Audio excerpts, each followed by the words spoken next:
بسم اللہ الرحمن الرحیم. غلام قاسم خان ایک نئی ویڈیو کے ساتھ آپ کی خدمت میں حاضر ہوں. دوستو, آج کافی عرصے کے بعد میری اپنے بہت ہی پیارے اور عزیز دوست امین سے ملاقات ہوئی ہے, جو کہ سرگودا یونیورسٹی میں بی اے ایس فزکس کر رہے ہیں. جہاں تک میری معلومات ہیں ان کا آخری سمسٹر چل رہا ہے.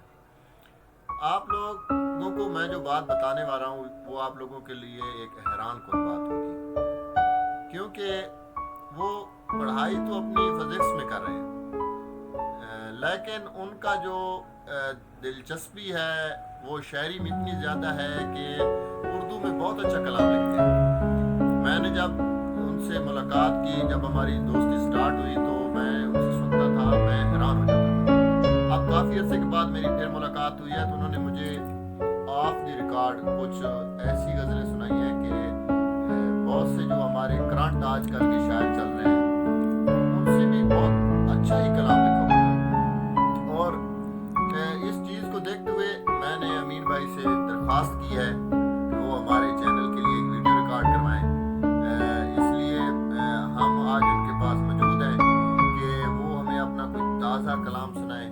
اور اب ہم چلتے ہیں امین بھائی کی طرف, وہ ہمیں اپنی ایک نئی غزل سنائیں اور آپ لوگ بھی لطف اندوز ہوں اور میں بھی لطف اندوز ہوتا ہوں. بہت ہی زبردست کلام لکھتے ہیں. دوستو, آپ کی نظر ایک شعر کہ ہو جائے جدا رو تو پھر بھی نہیں مٹتے, ہو جائے جدا رو تو پھر بھی نہیں مٹتے, ہم لوگ محبت میں عقیدے کی طرح ہیں.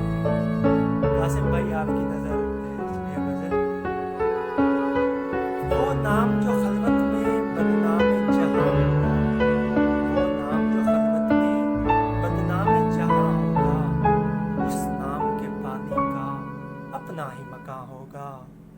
اور کتنا اسے ڈھونڈو گے اس گردش دورہ میں, اور کتنا اسے ڈھونڈو گے اس گردش دورہ میں, میری ذات کے پہلو سے وہ شخص عیاں ہوگا.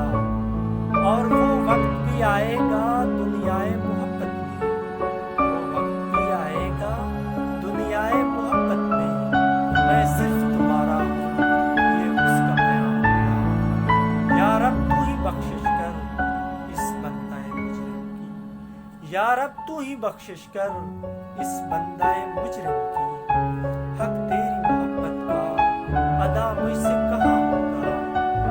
اور مرنے سے ہی ہوتی ہے تکمیل محبت تب, مرنے سے ہی ہوتی ہے تکمیل محبت تب, میں مانند پروانہ وہ شمع نما ہوگا. اور کہاں تک وہ نبھائے